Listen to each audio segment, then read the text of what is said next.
আমাকে যারা ছাত্রলীগপন্থী অফিসার তারা ইচ্ছা মতো ফুটবলের মতো, আমি একটা ফুটবল ডিবি কার্যালয়, আমি একটা ফুটবল ছিলাম, এইটুকু আপনাদেরকে বলি। আমাকে তো বাঁচতে দিবেন, আমাকে বলছে পঙ্গু করে দিবে ইলিয়াস আলীর মতো। সুস্থ শরীর, এই যে দাগ এখনো এই শুকায় নাই, এই এখনো শুকায় নাই। অনেকের কাছে মুসলেকা চায়, মুসলেকা যে বাইরে যেন রাজনীতি না করে। আর আমাকে বিশেষ করে আমি কেন নির্বাচনে গেলাম না, 12 কোটি টাকা আমার অফার দিয়েছে, স্বরাষ্ট্রমন্ত্রী বাসায় নিয়ে গেছে।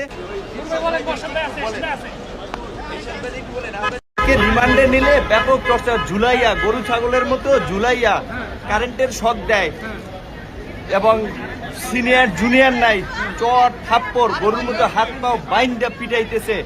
বারবার রিমান্ডে নিলে আরো টর্চার করবে। আপনারা আইনগতভাবে বলেন, রিমান্ডে নিলে যে রিমান্ডের যে নির্দেশনা, যে একজন ম্যাজিস্ট্রেট রিমান্ডে একজন ম্যাজিস্ট্রেট যে উপস্থিত থাকা অবস্থায় যে কথা বলবে সেইভাবে ব্যবস্থা করতে, টর্চার করে সবাইকে ব্যাপক মাত্রায় যেন রাজনীতি না করে। অনেকের কাছে মুসলেকা চায়, মুসলেকা যে বাইরে যেন রাজনীতি না করে। আর আমাকে বিশেষ করে আমি কেন নির্বাচনে গেলাম না, 12 কোটি টাকা আমার অফার দিয়েছে, স্বরাষ্ট্রমন্ত্রী বাসায় নিয়ে গেছে, তারপর আমি কেন নির্বাচনে গেলাম না, শেখ হাসিনাকে নিয়ে গালিগালাজ করি, বক্তব্য দেই সরকারকে নিয়ে। এই কারণে আমাকে যারা ছাত্রলীগপন্থী অফিসার তারা ইচ্ছা মতো ফুটবলের মতো, আমি একটা ফুটবল ডিবি কার্যালয়, আমি একটা ফুটবল ছিলাম, এইটুকু আপনাদেরকে বলি।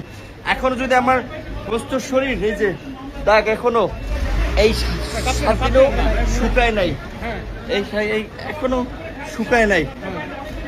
আপনারা একটু তো বলেন অন্তত রিমান্ডে যে আমরা এই সরকারের পতন ছাড়া আমাদের বাঁচার এবং জাতির মুক্তির পথ নাই। সরকার পতন না হওয়া পর্যন্ত